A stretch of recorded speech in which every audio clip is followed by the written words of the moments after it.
ਵੀ ਜਿੱਦਾਂ ਕਹਿੰਦੇ ਵੀ ਉਹ ਦੱਸਦੇ ਨਹੀਂ। ਕੀ ਇਹ ਦੱਸਣਾ ਜ਼ਰੂਰੀ ਹੁੰਦਾ ਆ ਵੀ ਹਾਂ ਵੀ ਤੁਹਾਡਾ ਕੋਈ ਰਿਸ਼ਤੇਦਾਰ ਇੱਥੇ ਆ, ਜਾਂ ਜੇ ਕੋਈ ਹੋਰ ਜਾਣਾ ਤੁਹਾਡੇ ਰਿਸ਼ਤੇਦਾਰੇ 'ਚੋਂ ਬਲੱਡ ਰਿਲੇਸ਼ਨ 'ਚੋਂ, ਜੇ ਉਹਦਾ ਵੀ ਅਸਾਈਲਮ ਕੇਸ ਚੱਲ ਰਿਹਾ ਆ, ਕੀ ਆਪਣੇ ਕੇਸ ਦੇ ਵਿੱਚ ਉਸ ਦਾ ਜ਼ਿਕਰ ਕਰਨਾ ਲਾਜ਼ਮੀ ਆ, ਜ਼ਰੂਰੀ ਆ, ਉਸ ਤੋਂ ਬਗੈਰ ਨਹੀਂ ਹੁੰਦਾ?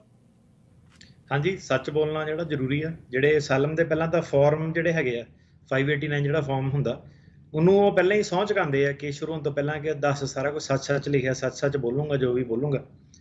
ਤੇ ਉਹਦੇ ਵਿੱਚ ਇੱਕ ਸਵਾਲ ਹੁੰਦਾ ਕਿ ਤੁਹਾਡੇ ਕਿਸੇ ਹੋਰ ਰਿਲੇਟਿਵ ਨੂੰ ਕਦੀ ਕੋਈ ਨੁਕਸਾਨ ਪਹੁੰਚਿਆ ਜਾਂ ਨਹੀਂ ਪਹੁੰਚਿਆ। ਸੋ ਸਿੱਧਾ-ਸਿੱਧਾ ਜਿਹੜਾ ਸਵਾਲ ਉਹ 'ਚ ਲਿਖਿਆ ਹੋਇਆ। ਠੀਕ ਹੈ। ਹੁਣ ਏਦਾਂ ਨਹੀਂ ਹੋ ਸਕਦਾ ਕਿ ਤੁਸੀਂ ਕਹੋ ਕਿ ਨੁਕਸਾਨ ਨਹੀਂ ਪਹੁੰਚਿਆ ਤੇ ਉਹ ਬੰਦੇ ਨੂੰ ਪਹੁੰਚਿਆ ਹੋਵੇ ਤੇ ਉਹ ਤੁਹਾਡਾ ਸਕਾ ਭਰਾ ਹੀ ਆ।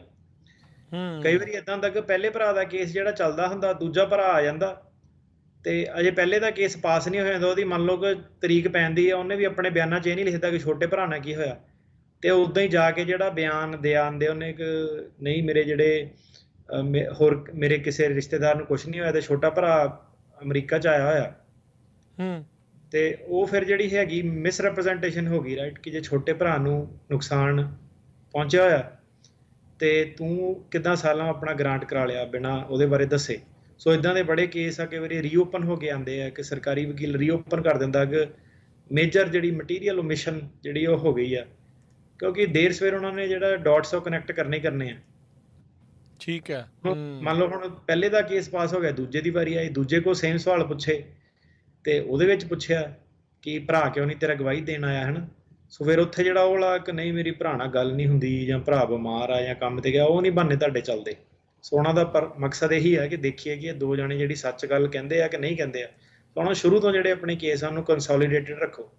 ਤੇ ਦੂਸਰੀ ਗੱਲ ਇਹ ਹੈ, ਤੁਹਾਨੂੰ ਇੱਕ ਦੱਸ ਦਈਏ ਕਿ ਜਿਹੜੇ ਪੈਰਾਲੀਗਲ ਵੀ ਸੀਗੇ ਜਾਂ ਜਿਹੜੇ ਕਈ ਵਾਰੀ ਪਹਿਲਾਂ ਵਕੀਲ ਕੰਸੋਲੀਡੇਟਡ ਕਿਉਂ ਨਹੀਂ ਕਰਦੇ ਸੀ, ਕਿਉਂਕਿ ਕੰਸੋਲੀਡੇਟਡ ਕੇਸ ਹੁੰਦੇ ਸੀ ਕਰਨੇ ਔਖੇ ਤੇ ਉਹਦੇ ਵਿੱਚ ਕੰਮ ਕਰਨਾ ਪੈਂਦਾ ਜ਼ਿਆਦਾ, ਦੋਨੋਂ ਜਣਿਆਂ ਦੀਆਂ ਗਵਾਹੀਆਂ, ਔਖਾ ਹੁੰਦਾ ਕੰਮ। ਇੱਕ ਜਣੇ ਨੂੰ ਬਾਹਰ ਕੱਢ ਦਿੰਦੇ ਆ, ਦੂਜੇ ਦੇ ਬਿਆਨ ਜਿਹੜੇ ਉਹ ਸੁਣਦੇ ਆ, ਫਿਰ ਉਹਨੂੰ ਬਾਹਰ ਵਾਪਸ ਬੁਲਾਉਂਦੇ ਆ। ਸੋ ਡਿਫਿਕਲਟ ਕੇਸਿਸ ਜਿਹੜੇ ਹੁੰਦੇ ਆ ਵਿਨ ਕਰਨੇ। ਸੇਮ ਥਿੰਗ ਜਿੱਦਾਂ ਫਰਮ ਰੀਸੈਟਲਮੈਂਟ ਬਾਰ ਦੀ ਆਪਾਂ ਗੱਲ ਕੀਤੀ ਸੀਗੀ ਕਿ ਬਾਹਰ ਕਿੰਨੀ ਦੇਰ ਹੋ ਗਿਆ, ਸੱਚ-ਸੱਚ ਦੱਸਣਾ ਸਾਰਾ, ਉਹ ਚੀਜ਼ਾਂ ਜਿਹੜੀਆਂ ਔਖੀਆਂ ਹੁੰਦੀਆਂ। ਤੇ ਆਪਣੇ ਸ਼ੋਅ ਕਰਨ ਤੋਂ ਪਹਿਲਾਂ, ਇਹ ਸਾਰੇ ਕਰਨ ਤੋਂ ਪਹਿਲਾਂ ਆਪਾਂ ਨੂੰ ਪਤਾ ਹੀ ਹੈ ਸਾਰਿਆਂ ਨੂੰ, ਹੈ ਨਾ, ਕਿ ਕਈ ਵਾਰੀ ਏਜੰਟ ਕਹਿੰਦਾ ਝੂਠ ਬੋਲਦੇ ਕਿ ਦੱਸ ਨਾ ਬਾਹਰ ਵਾਲੇ ਦਾ, ਜਾਂ ਵਕੀਲ ਹੀ ਕਈ ਵਾਰੀ ਕਹਿ ਦਿੰਦੇ ਕਿ ਨਾ ਦੱਸੀ। ਸੋ ਉਹ ਸਾਰੀਆਂ ਚੀਜ਼ਾਂ ਜਿਹੜੀਆਂ ਦੱਸਣੀਆਂ ਜਿਹੜੀਆਂ ਜ਼ਰੂਰੀ ਆ, ਸੱਚ-ਸੱਚ ਦੱਸਣਾ ਜਿਹੜਾ ਜ਼ਰੂਰੀ ਆ, ਕਿਉਂਕਿ ਔਨ ਰੈਕਰਡ ਆ ਸਾਰਾ, ਹੈ ਨਾ। ਕੱਲ ਨੂੰ ਬੰਦਾ ਪੱਕਾ ਵੀ ਹੋ ਜਾਵੇ, ਘਰਦਿਆਂ ਨੂੰ ਬੁਲਾਊਗਾ, ਉਹਦੇ ਵਿੱਚ ਵੀ ਹੈਗਾ ਕਿ ਤੁਹਾਡੇ ਰਿਸ਼ਤੇਦਾਰ ਕੌਣ ਆ ਅਮਰੀਕਾ ਦੇ ਵਿੱਚ, ਦੱਸਣਾ ਤਾਂ ਪੈਣਾ ਹੀ ਆ ਦੇਰ ਸਵੇਰ, ਹੈ ਨਾ। ਕਈ ਵਾਰੀ ਦੋ ਭਰਾਵਾਂ ਨੇ ਕੇਸ ਪਾਸ ਕਰਾਇਆ, ਹੁਣ ਘਰਦਿਆਂ ਦੇ ਵੀਜ਼ੇ ਤੇ ਆ ਗਈ ਗੱਲਬਾਤ, ਉੱਥੇ ਜਾ ਕੇ ਫਸ ਜਾਂਦੇ ਆ। ਸੋ ਜਿਹੜਾ ਪਹਿਲਾਂ ਹੀ ਜਿਹੜਾ ਰੈਕਰਡ ਆਪਣਾ ਸਾਰਾ ਜਿਹੜਾ ਇਹ ਸਿੱਧਾ ਰੱਖੋ। ਠੀਕ ਹੈ।